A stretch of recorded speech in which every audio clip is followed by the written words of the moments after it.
Good afternoon, everybody. Yesterday I got in touch with our very good friend, Mr. Travis Williamson, who of course you all know is a defence attorney and was involved in the West Memphis 3 case, which has even had a film done about it. So I'm going to definitely pick his brains a bit further as we look at the I'll say comparisons between what happened in Dalkeith in 2003, 2004, 2005, and what happened in Wisconsin in 05, 06, 07. And I asked him specifically about the Denny law. As you know, the Denny law is that you can suggest that somebody else might have done the crime, but you have to, if you want to use a Denny defence, and this is what Travis was pointing out, you have to demonstrate opportunity, a direct link to the crime, and motive. And of course, in respect to obviously Bobby Dassey, for me, if the Dean and Jerry had the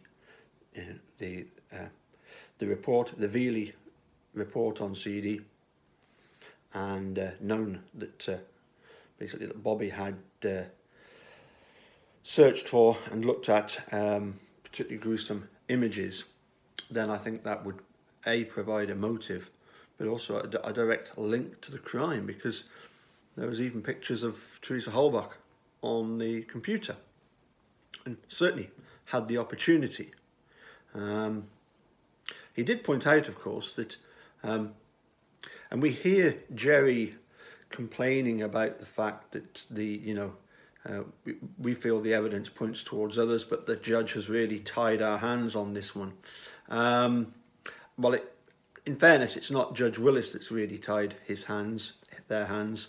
It is simply US law that the prosecutors don't have to prove or even suggest motive. Whereas if you want to use Denny as a defence, you have to, demonstrate, as I say, opportunity, a direct link to the crime, and a motive. And I also got in touch with Dr. Sandra Lean, who of course is the sort of spokesperson, if you like, and main authority on the Luke Mitchell, Jodi Jones case. I'm looking forward to getting the book coming sometime soon. Sharon has already beat me to it, but never mind. I'll try and catch up as soon as the book arrives. And very kindly, Sandra pointed out that yes, there is something very, very similar in Scotland. There is the term special defence, which is like an umbrella. It covers a lot of different aspects to the special defence, and the one that Luke Mitchell was sort of invoking was the defence of incrimination. That, the Jodi could have been murdered by person or persons unknown. And he also wanted to invoke the defence of alibi,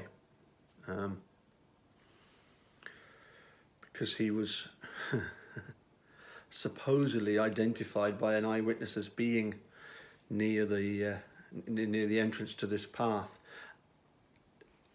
Eyewitness identification, of course, reminds me immediately of Penny Bernstein in the 85 case.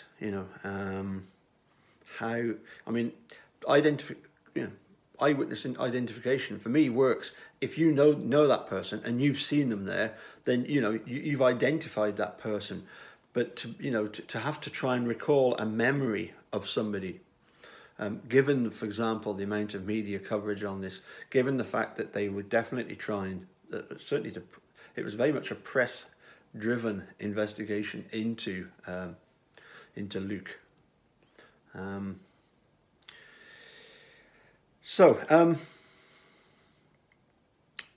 In the Scots law, using these, and under the special defence, you don't have to prove a means or a motive or an opportunity.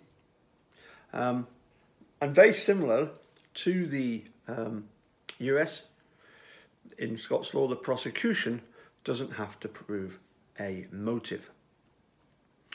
As I say, so although Luke Mitchell, through his defence, didn't have to prove that, the means, opportunity and motive for somebody else to have done it, person or persons unknown,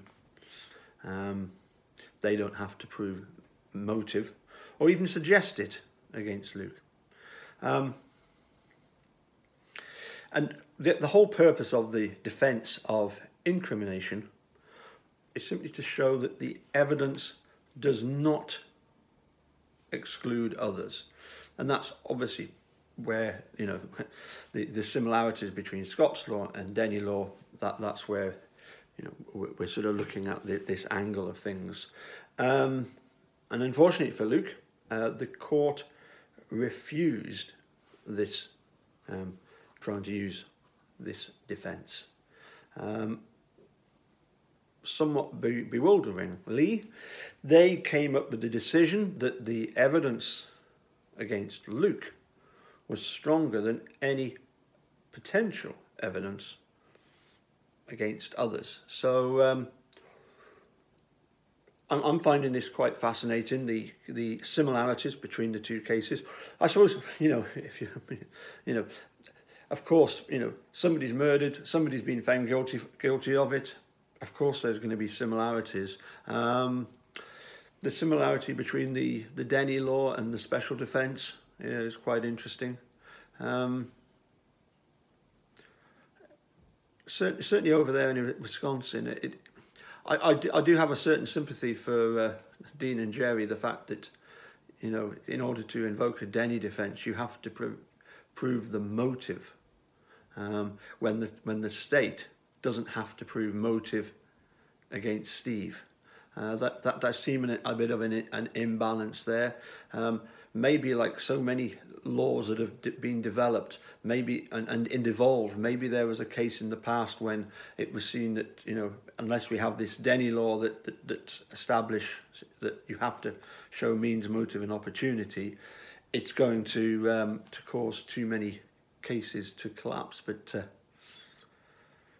I suppose then you're down to the old crusty question of would you rather have one wrongly convicted person in prison, or let 10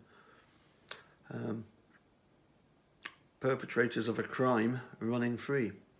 I think there's possibly a slightly different feeling towards that notion between the two sides of the Atlantic. The other thing I find very interesting is that going back to Steve's 85, attempted murder, rape conviction, he was sentenced to 32 years, which seems incredibly harsh given the fact that Luke Mitchell, he's already done 14 years.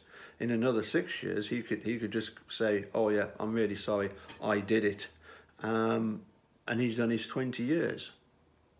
Not that I think that he is going to do that, but it does seem that that there seems to be a huge discrepancy between the sentences carried out this side of the Atlantic and the other side. Not that we should really be talking much about, how much, Stephen Avery should have got for this and for that, and Brendan should have got for that. They shouldn't have got anything, but unfortunately, that's not where we're at. And obviously, supporters of Luke are going to say, well, there's no way that he should have been found guilty when there's just no evidence against him. But as I say, he was, in the same way that Stephen Avery was denied Denny, so Luke Mitchell was denied special defence, the defence of incrimination, and being able to say that the evidence, as I say, doesn't exclude others from being the perpetrator rather than him. Okay, catch you again soon. Bye for now.